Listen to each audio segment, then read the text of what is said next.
उद्धव जी, हम तुम्हें एक उदाहरण देते हैं। परम यशस्वी सम्राट इलानंदन पुरुरवा उर्वशी के विरह से अत्यंत बेसुध हो गए। जब उनका वो विरह शोक हटा, जब वैराग्य हुआ, तब उन्होंने एक गाथा गाई, वो मैं तुम्हें सुनाता हूं। राजा पुरुरवा बड़े तेजस्वी सम्राट थे, इतने पुण्यात्मा थे कि एक दिन उर्वशी अप्सरा को एक बगीचे में देखा। वो आई ही थी इन्हीं के लिए। उर्वशी अप्सरा भगवान नारायण की जंघा से प्रकट हुई स्वर्ग की सबसे श्रेष्ठ अप्सरा है, जिनके शरीर से योजनों सुगंध फैलती है। बात करती तो भविष्य की तरह उनके मुख से परम सुगंध निकलती। वो देवी है। उर्वशी को देखा, उर्वशी से प्रार्थना की कि आप हमारी अर्धांगिनी बन जाए। मैं पुरुरवा चक्रवर्ती सम्राट हूं, तो उनका महाराज आपकी सेवा करने का अवसर मिले, मेरा सौभाग्य है। पर मेरी शर्त है, मैं केवल घी पीऊंगी, शुद्ध घी गाय का। देवी है। और दूसरी बात, मेरे भेड़ के 2 बच्चे हैं, इनको कभी कोई चुरा न ले जाए। और तीसरी बात, कभी आपको सैया के अलग निर्वस्त्र न देख लूं। अगर इन 3 बातों में कोई त्रुटि होगी, मैं उसी समय चली जाऊंगी।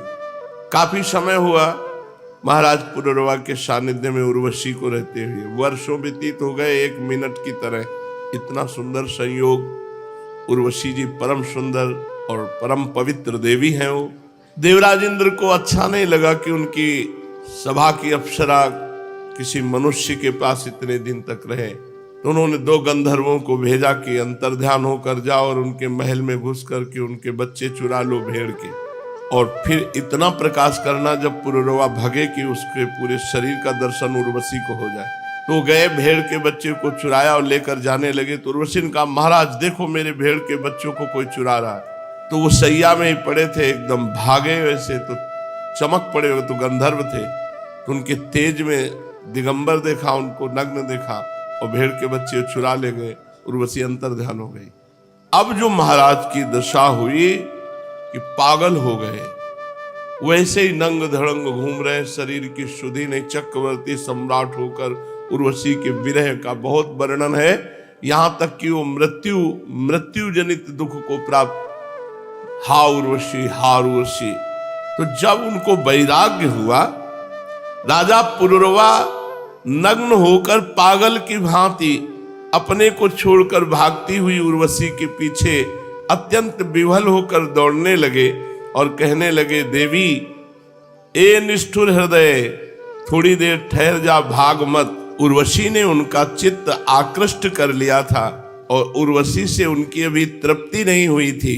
वे क्षुद्र विषयों के सेवन में इतने डूब गए थे कि उन्हें वर्षों की रात्रियां न जाती मालूम पड़ी और न आती।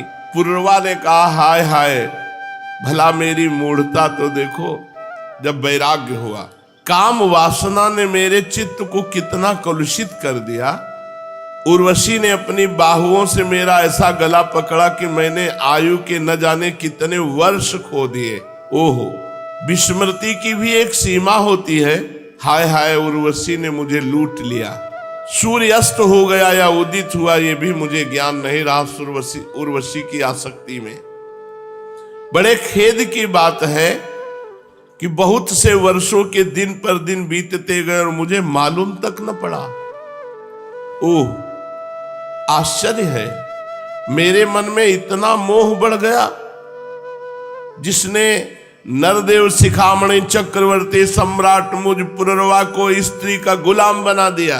देखो तो, मैं प्रजा को मर्यादा में रखने वाला सम्राट हूं, मुझे मेरे राजपाट को तिनके की तरह छोड़कर उर्वशी गई और मैं पागल हो गया।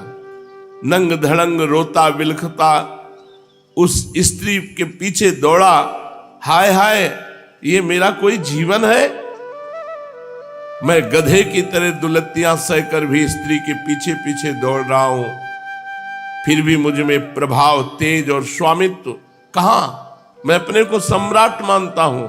पुरुरवा ने कहा, किम विद्या किम तपसा किम त्यागेन श्रुतेन वा किम विविक्तेन मौनेन स्त्री भीर्यस्य मनोहृतम, जिसका मन स्त्री ने चुरा लिया उसकी विद्या व्यर्थ गई, तपस्या व्यर्थ हो गई, त्याग व्यर्थ हो गया, शास्त्र स्वाध्याय अभ्यास सब व्यर्थ हो गया।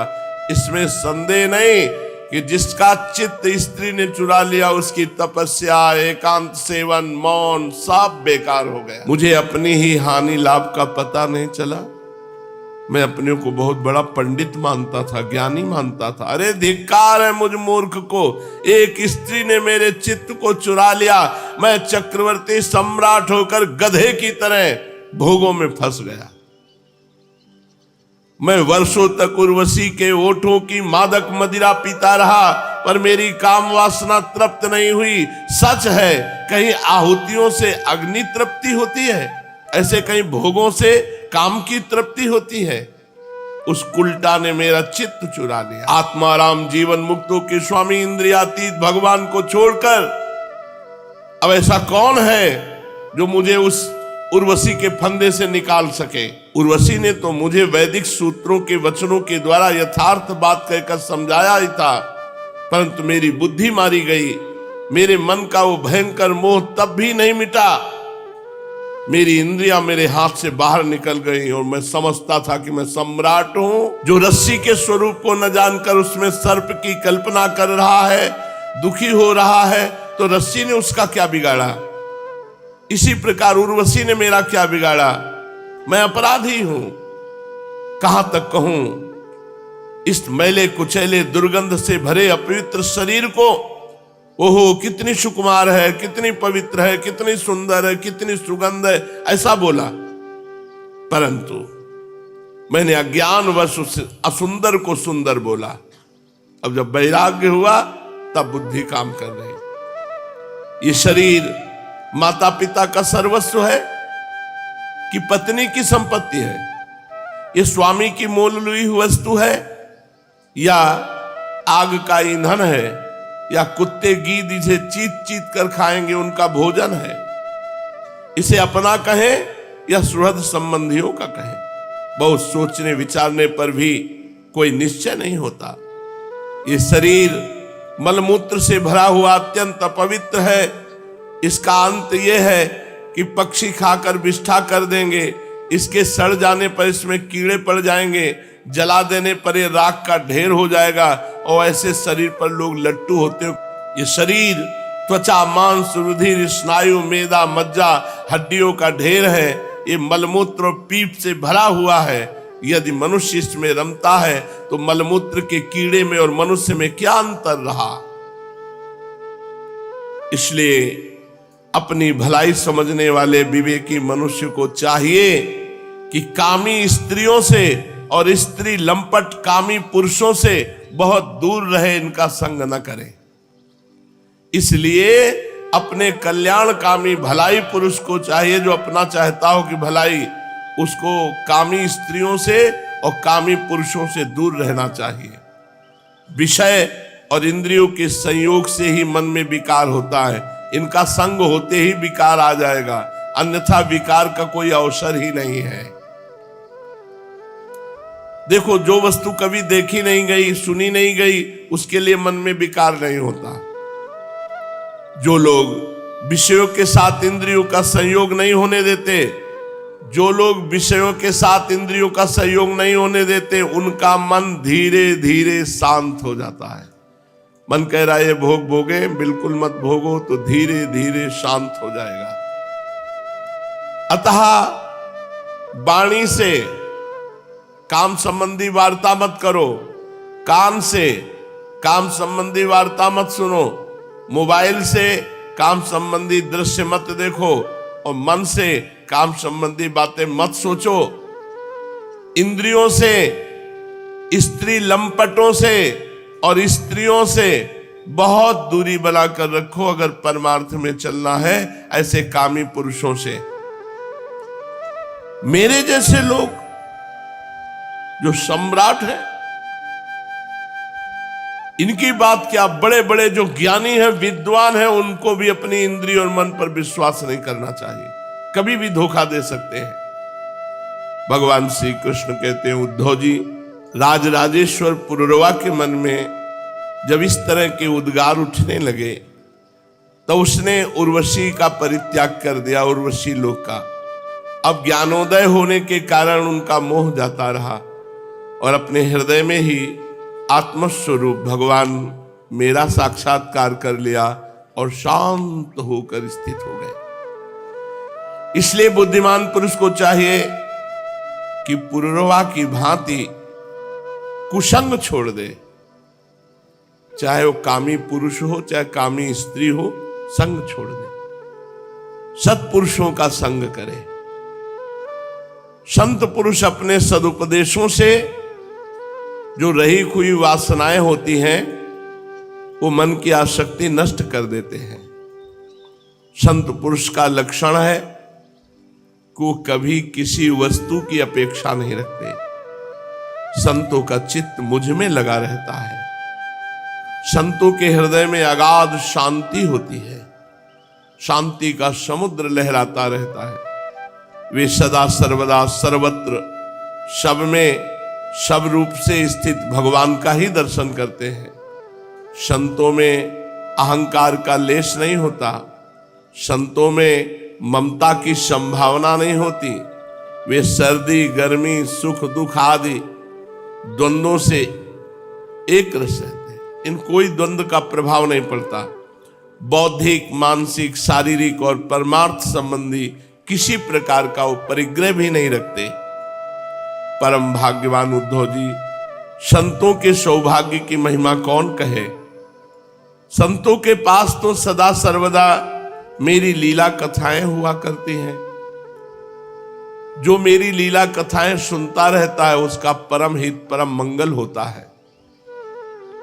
मेरी लीला कथाओं का जो सुनते रहते हैं उनके हृदय के सारे पाप ताप भस्म हो जाते हैं। जो लोग आदर और श्रद्धा से मेरी लीला कथाओं का गान करते हैं, श्रवण करते हैं, अनुमोदन करते हैं, वे मेरे परायण हो जाते हैं, मेरी अनन्य प्रेममयी भक्ति को प्राप्त कर लेते हैं। उद्धव जी, मैं अनंत अचिंत कल्याण में गुण गणों का आश्रय हूं। मेरा स्वरूप है केवल आनंद, केवल अनुभव, विशुद्ध आत्मा। मैं साक्षात परब्रह्म परमात्मा हूं। जिसे मेरी भक्ति मिल गई वह संत हो गया। जिसे मेरी भक्ति मिल गई उसे कुछ भी पाना शेष नहीं है। उनकी तो बात ही क्या। जिसने संत पुरुषों की शरण ग्रहण कर ली उसका भी कर्म जड़ता, संसार भय और अज्ञान सर्वथा निवृत्त हो जाता है। जैसे अग्नि भगवान का आश्रय ले ले तो शीतलता, भय और अंधकार का दुख नहीं रहता, ऐसे जो संतों का आश्रय ले ले तो ये संसार भय नहीं रहता। काम क्रोधाग्नि अग्नि उसके हृदय को नहीं जलाएगी, बड़ा हृदय शीतल रहेगा और बिना किसी अन्य साधन के संत आश्रय मात्र से भगवान की कृपा से उसका कल्याण हो जाएगा। जो इस घोर संसार सागर में डूब उतरा रहे उनके लिए ब्रह्मवेत्ता संत ही एकमात्र आश्रय है। जैसे जल में डूब रहे लोगों के लिए नौका सहारा है, ऐसे ही संसार में डूबे हुए प्राणियों के लिए संत सहारा है। जैसे अन्न से प्राणियों के प्राण की रक्षा होती है,